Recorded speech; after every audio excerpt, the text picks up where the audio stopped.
За сайн байцгаана уу хүүхдүүд. Та бүхэнд энэ өдрийн мэндийг хүргэе. Би ФИЗИКийн багш О.Төгөлдөр байна.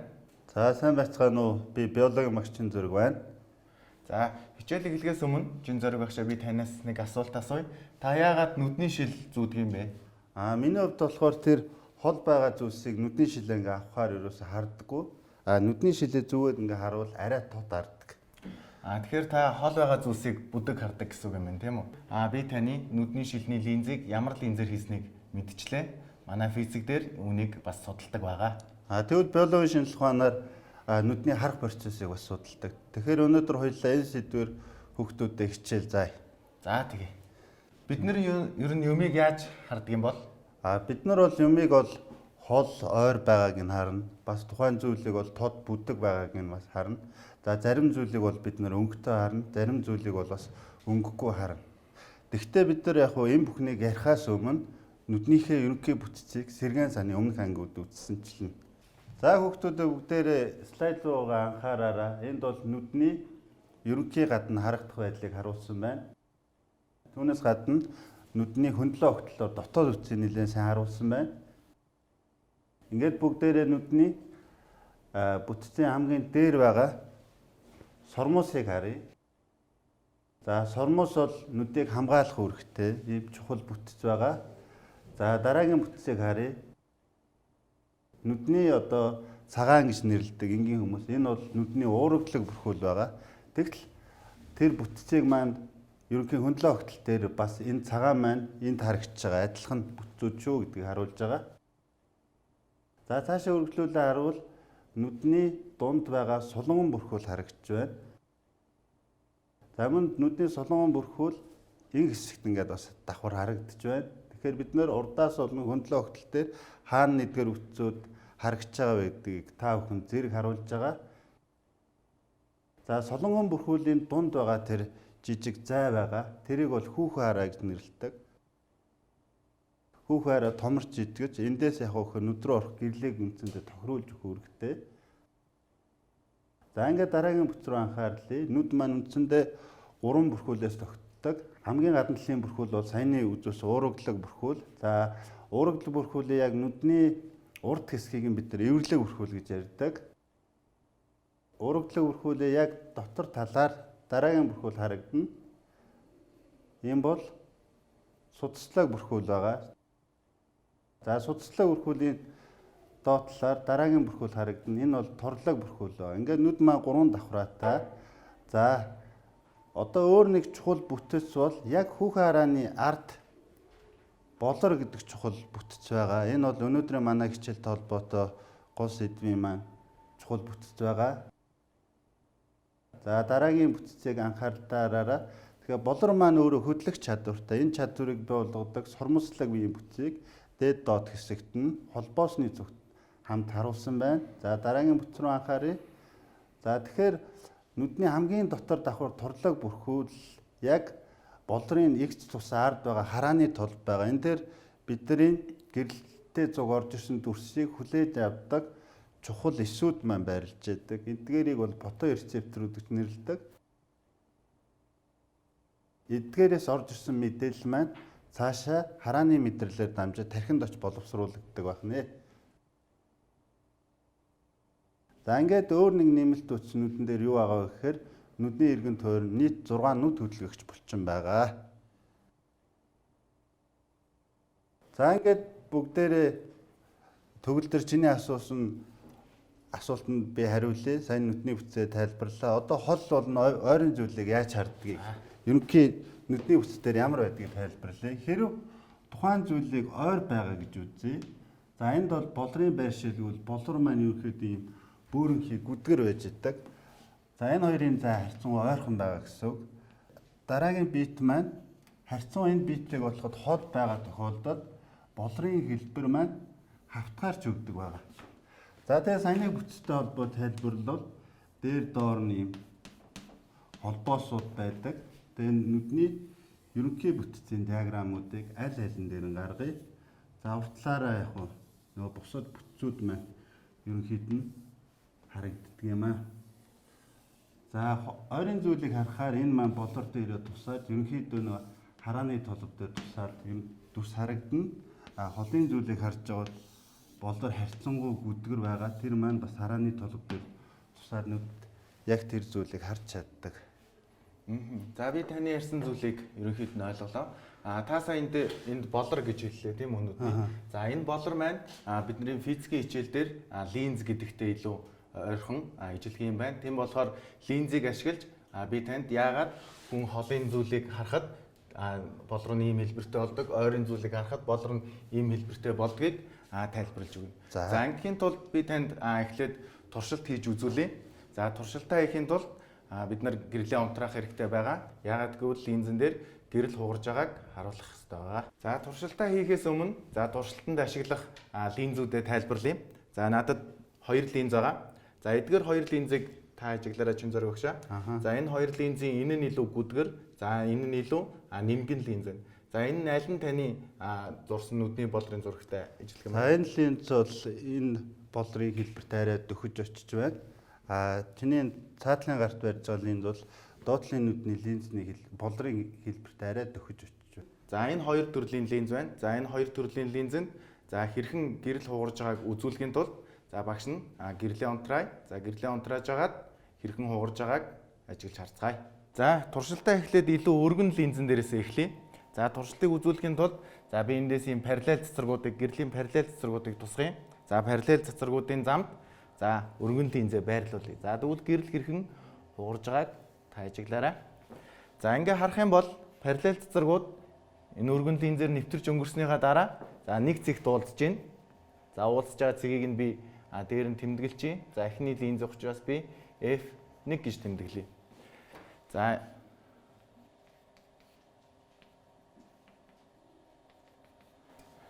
За эхний линзийг нь F1 гэж тэмдэглэе гэрлийн цэцэрг уулзж байгаа цэгүүдийг. За энэ гэрлийн цэцэргүүд уулзж байгаа цэгүүдийг бид нар фокусын цэг гэж нэрлэдэг. За энэ дээр мөн бас дараах зүйлийг ажиглах хэрэгтэй. За яг линзний төвөөр ирж байгаа цэцэрэг яг чигээрээ огт хугарахгүй бас явдаг. Тэгэхээр линзэн дээр 2 цэцэргийг бид нар анхаарч харах хэрэгтэй. За линзний төвөөр явж байгаа цэцэрэг чигээрээ явдаг. За мөн параллел ирж байгаа цэцэргүүд фокусын цэгийг дайрж өнгөрдөг байх нь. За тэгэхээр энэ гүдгэр линзний фокусын цэг энд байна. За энэ линзтэй илүү ойрхон байгааз. За тэгвэл би дараачийн нөгөө линз дээр үзье, тэ? За нэмгэн линз дээр нэмгэн линзийг байрлуулж үзье. За яг өмнөх линз байсан газараа нэмгэн линзээ байрлуулж харъя. За нэмгэн линзэн дээр тусж байгаа параллел цэцэргүүд нэвтэрч өнгөрөхдөө дахиад нэг цэг дээр уулзж байна. За дахиад энийг бид нар фокусын цэг гэнэ. За энэ цэгийг F2 гэж нэрлэе. За энэ фокусын цэг нь өмнөх арай зузаан линзийг бодвол арай илүү хол байгааг анзаарж байгаа. За энэ дээр мөн бас линзний төвөөр зайрсан цэцэргүүд чигээрээ явдаг гэдгийг бас анхаарах хэрэгтэй. Тэгэхээр бид нар линзнээс тухайн фокусын цэг хүртэлх зайг бид нар фокусын зай гэж нэрлэдэг. За фокусын зайгаар бид нар тухайн линзний оптик хүчийг тодорхойлдог байгаа. За тэгэхээр эхлээд илүү гүдгэр, илүү зузаан линзэнд байсан фокусын зайг бид нар зайгийн жижиг F-сгээр тэмдэглэе. За нэгийг хуваах нь F1 гэдэг бол бид нар оптик хүч буюу D-үсгээр тэмдэглэдэг. За энийг болохоор оптик хүч гэж хэлнэ. За нэгийг хуваах нь F1 гэж тодорхойлогддог. Фокусын зай уруу хэмжигдэхүүн. За энийгээ бид нар нэгдүгээр линзний оптик хүч гэж нэрлэе. За хоёрдугаар линзний хувьд оптик хүчийг тодорхойлвол нэгийг хуваах нь хоёрдугаар линзний фокусын зай. За линзнээс фокусын цэг хүртэлх зайг фокусын зай гэнэ. За энэ зайн уруу нь оптик хүч гэж тодорхойлогддог. За эндээс харах юм бол D1, D2-ийн аль нь их байгаа гэдгийг харьцуулж харъя. За эндээс харах юм бол F1 гэдэг зай илүү гүдгэр линзэн дээр линзтэйг ойрхон байсан тийм үү? За илүү ойрхон байсан. За тэгэхээр энэ F1 гэдэг нь илүү бага гэсэн үг F2-оо бодвол бага учраас D1 нь их гарч байна.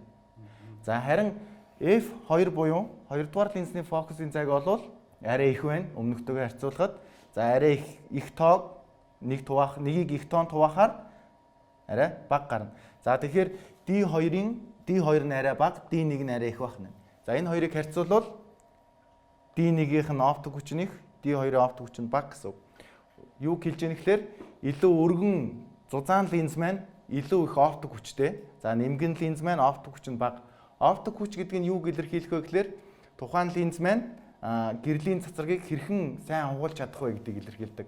Оптик хүч ихтэй линз гэрлийн цацрагийг илүү сайн хугаалдаг. За оптик хүч багатай линз гэрлийн цацрагийг бага өнцгөр хугаалдаг байна.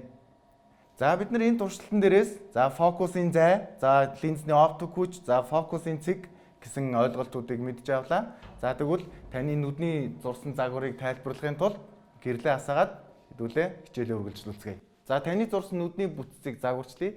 Загварчлахын тулд би самбар дээр зурж үзүүлье. За таны зурсан нүднээс харахад за нүд гэдэг бол энэ артлын шар толго гэдэг маань дүрс үүсдэг байрлал ахна. За энд болохоор болор буюу линз маань энд байдаг ахна. За энэ чинээс болохоор ирж байгаа битээс ирж байгаа гэрлийн цэцэр ирдэг ахна. За тэгвэл энийг би зуръя. За эхлээд ойрыг харж байгаа буюу за илүү Гүдгэр линз. за гүдгэр линзэн дээр эхний нүдний зургийг тайлбарлая. За энэ чинээс харахад за дэлгэцийг нь за энд байрлуулъя.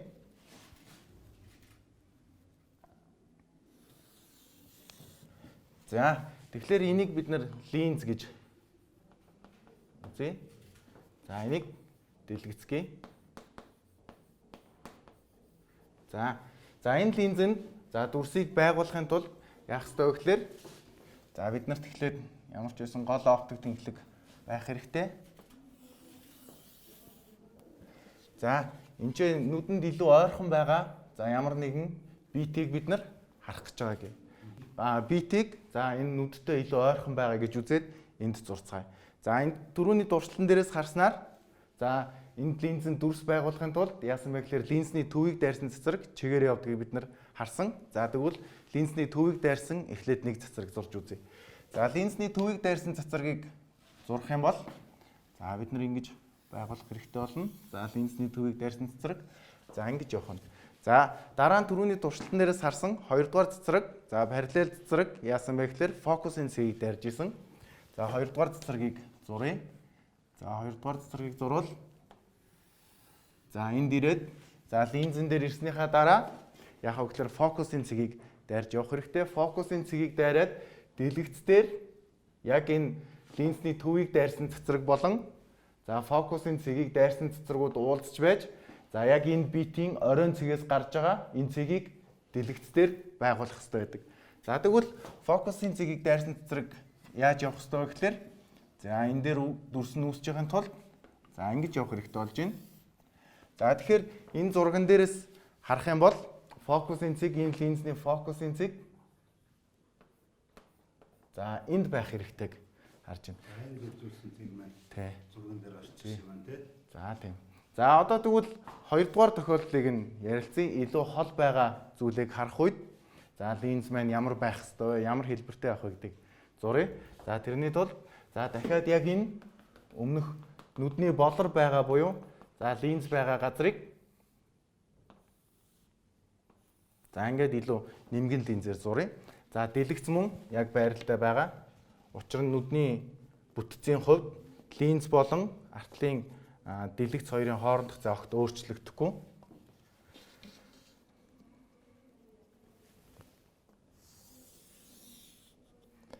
За өмнөх бит байгаа газраас илүү нүднээс хол байгаа битийг зурхын тулд энэ өмнөхөөсөө илүү хол зайд за нэг битийг зуръя.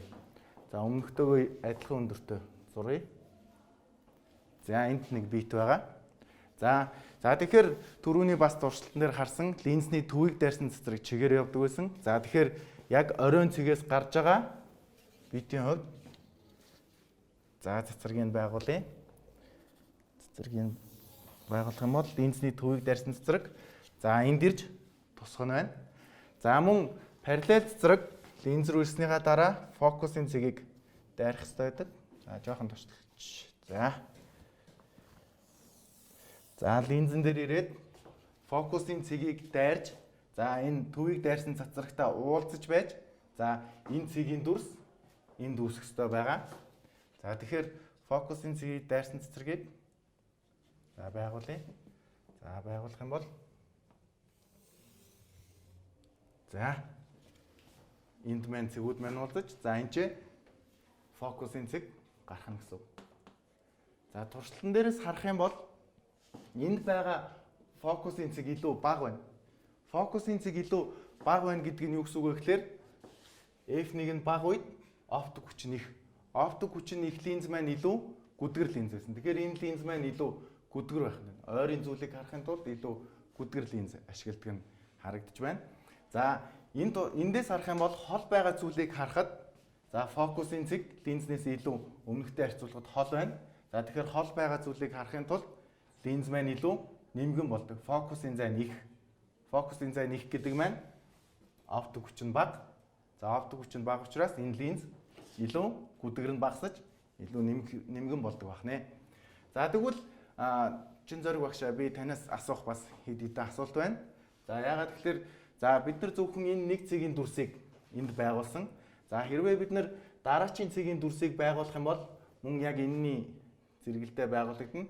Гэх мэтчлэн дүрсийг байгуулвал за энэ ч цэгүүд дэлгэцэн дээр ирж бүртгэгдэж байж дүрс маань үүсэх ёстой. Тэгвэл хүний нүд яаж энэ цэгүүдийг бүртгэж авдаг юм болоо? За тэгэхээр энэ тохиолдолд линзээр нэвтэрсэн дүрс дэлгэцээр тусч байгаа бол хүний нүдэнд энэ байдал арай өөр байдаг.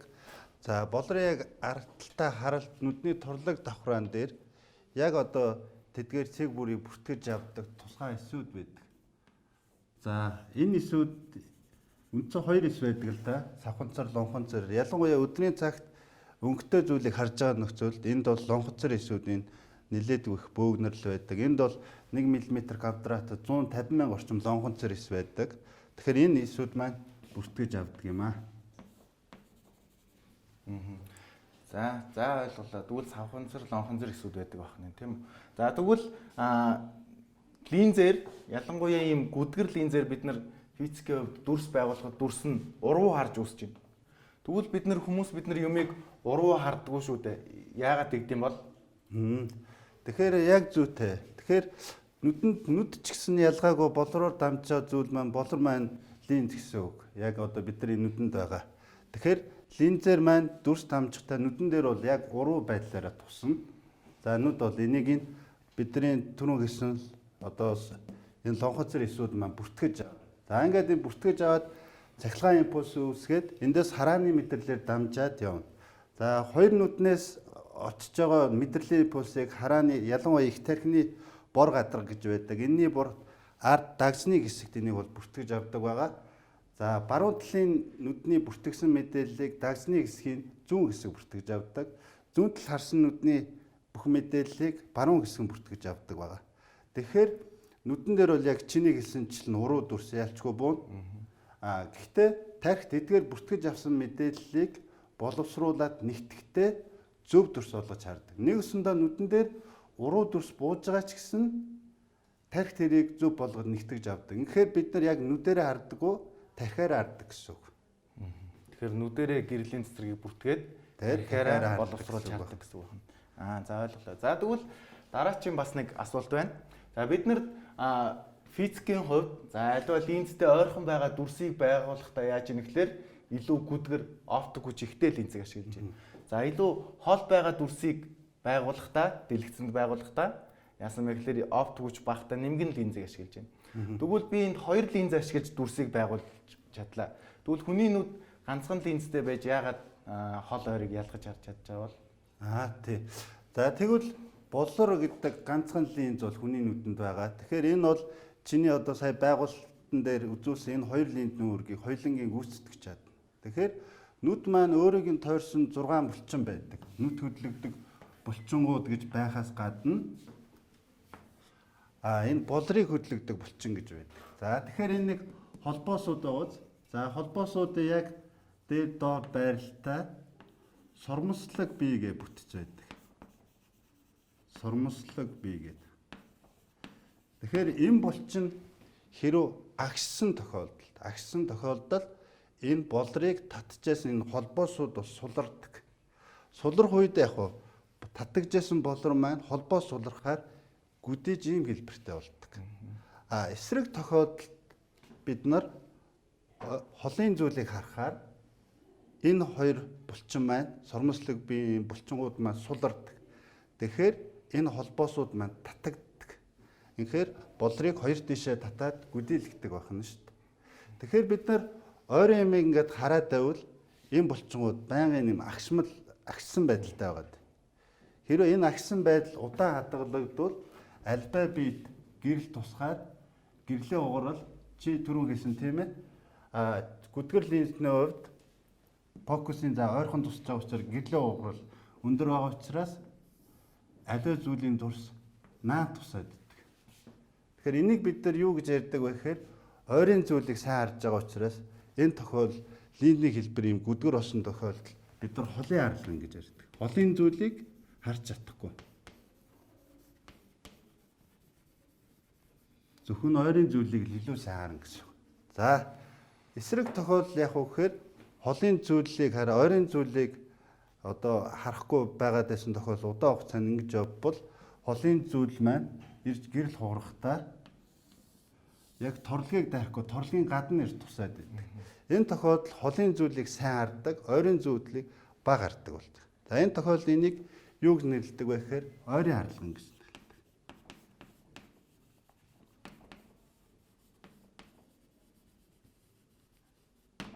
Тэгэхээр ийм байдлаар одоо харааны гажигууд гардаг. Тэгэхээр энийг бас бид нар энгийн туршилтаар энэ үзэгдлийг бас мэдэж олно. За хүүхдүүд та бүхэн хараад Төгөлдөр багштай зөв хийгээрэй.